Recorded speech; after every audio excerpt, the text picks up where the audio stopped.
नमस्कार और the deep dive में आपका स्वागत है। आज हमारे पास हैं डॉक्टर रामनिवास मानव की काव्य यात्रा पर एक काफी गहरा शोध प्रबंध का अंश। हाँ बिल्कुल।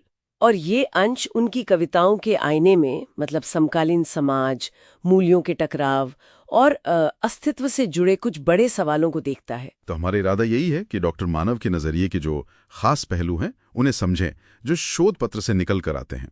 सही कहा। चलिए फिर शुरू करते हैं। तो देखिए, शुरुआत ही हो रही है कोरोना काल से। ऐसा लगता है कवि ने उस उथल पुथल को बहुत नजदीक से जिया है। बिल्कुल।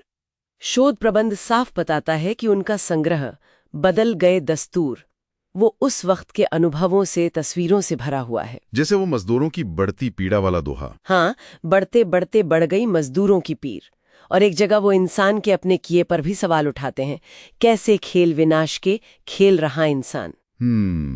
लेकिन ये सिर्फ मतलब उस वक्त की बात नहीं है, ये उनकी जो व्यापक सामाजिक चिंताएं हैं ना, उसका हिस्सा है। वो हमेशा से व्यवस्था के कमियों पर, विकृतियों पर लिखते रहे हैं। हाँ, उन्हें चिंतक कवि कहा गया है इसमें। बिल्कुल, जो आधुनिक जीवन के सवालों से जूझता है। और यहीं से शायद मूल्यों का सवाल भी जुड़ता है। आज की जो भागदौड़ है, भौतिकता है, उसमें मूल्यों को लेकर वो क्या सोचते हैं?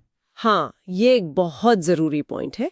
विश्लेषण कहता है कि डॉक्टर मानव मानते हैं कि मूल्यों का जो असली स्रोत है वो व्यक्ति खुद है। अच्छा। कोई बाहरी समाज या सिस्टम नहीं। अच्छा, ये तो काफी मतलब आम सोच से अलग है। ज्यादातर लोग तो सिस्टम को ठीक करने की बात करते हैं। सही, पर वो व्यक्ति पर जोर देते हैं। हाँ, इसमें अज्ञेय का भी जिक्र है कि मूल्य बनाता तो व्यक्ति है, लेकिन समाज उसे परखता है, उसे मान्यता देता है, नियम बनाता है। ठीक है, तो शुरुआत व्यक्ति से। हाँ, अच्छा। और फिर वो इस सत्य शिव सुंदर की जो बात है कि मृत्यु सत्य है पर उसे शिव और सुंदर बनाना है, ये कैसे संभव है? देखिए, शोध पत्र के हिसाब से वो जीवन की नश्वरता को समझते हैं।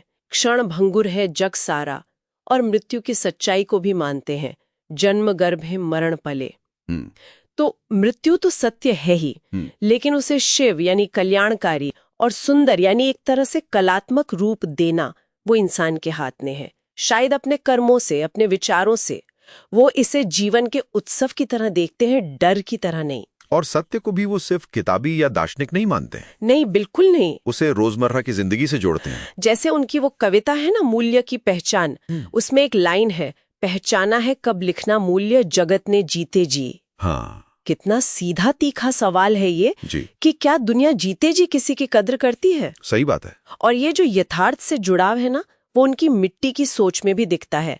मिट्टी उनके लिए सिर्फ जमीन का टुकड़ा नहीं है। अच्छा। वो उसी जीवन के हर उतार चढ़ाव का, यहाँ तक के कविता के छंद का, यति, गति, लय और जीवन में मिलने वाली सफलता असफलता यानी रिद्धि सिद्धि क्षय, सबका आधार मानते हैं। अच्छा है, यदि गति लय मिट्टी प्यारे, रिद्धि सिद्धि क्षय मिट्टी प्यारे।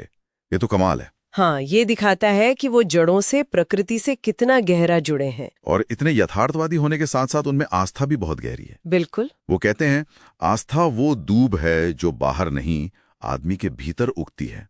मतलब शक्ति अंदर ही है। हाँ बिल्कुल, और इसी अंदर के शक्ति से जीवन फैलता है। उनका मानना है जीवन सिकुड़ने के लिए नहीं, फैलने के लिए है। मृत्यु भले ही सच हो, जीवन है मिथ्या, मृत्यु ही सत्य है, लेकिन जो चीज मायने रखती है वो है इंसान के अंदर की ऊर्जा, जिसको वो आदमी की आग कहते हैं। हाँ, वही आदमी की आग। और इस शोध पत्र में इसी पर जोर है कि अगर इंसान इस भीतरी आग को पहचान ले और उसमें तपे, तो वो सूरज जैसा तेज पा सकता है, ऊंचा उठ सकता है। लेकिन वो आज के माहौल को लेकर कुछ चिंताएं भी जाहिर करते हैं, जैसे सांस्कृतिक मूल्यों का गिरना, झूठ फरेब का बढ़ना। हाँ बिल्कुल। विश्लेषण ये बताता है कि वो मूल्यों के पतन से, जिसे वो अपसंस्कृति कहते हैं, मतलब बिगड़ी हुई संस्कृति, उससे काफी चिंतित हैं। उनका वो दोहा भी है ना, राम को पुकारने वाला। हाँ, सुध लेने इस देश की कब आओगे राम। ये एक तरह की पुकार भी है और आज के माहौल पर टिप्पणी भी। और शायद इसीलिए वो अनुशासन को बहुत जरूरी मानते हैं, संस्कृति के लिए भी और सृजन के लिए भी। तो मतलब कुल मिलाकर देखें तो ये शोध प्रबंध डॉक्टर मानव को एक ऐसे कवि की तरह दिखाता है जो आज की सच्चाइयों से सीधे टकराते हैं, व्यक्ति के अंदर झांकने और मूल्यों को जगाने की बात करते हैं। बिल्कुल। और साथ ही जीवन मृत्यु जैसे जो बड़े सनातन सवाल हैं उन पर भी गहराई से सोचते हैं। सही कहा आपने। उनकी कविता, जैसा ये विश्लेषण भी कहता है, वो पाठक को एक तरह से आईना दिखाती है, अपने गिरेबान में झांकने को कहती है, मूल्यों के बारे में सोचने पर मजबूर करती है। ये सिर्फ कविता नहीं रह जाती फिर। नहीं, ये एक सामाजिक सरोकार का सुधार का माध्यम भी बन जाती है। राइट। और इस विश्लेषण के अंत में फिर वही आदमी की आग वाली बात कि इंसान की क्षमता सूरज से कम नहीं है, ये बात सोचने पर मजबूर करती है। हाँ। और यहाँ शायद एक सवाल हमारे सुनने वालों के लिए भी है कि क्या हम अपने अंदर की उस चिंगारी को, उस आग को पहचानते हैं, और क्या हम वाकई उसके ताप में तपकर अपनी पूरी क्षमता तक पहुंचने का हौसला रखते हैं।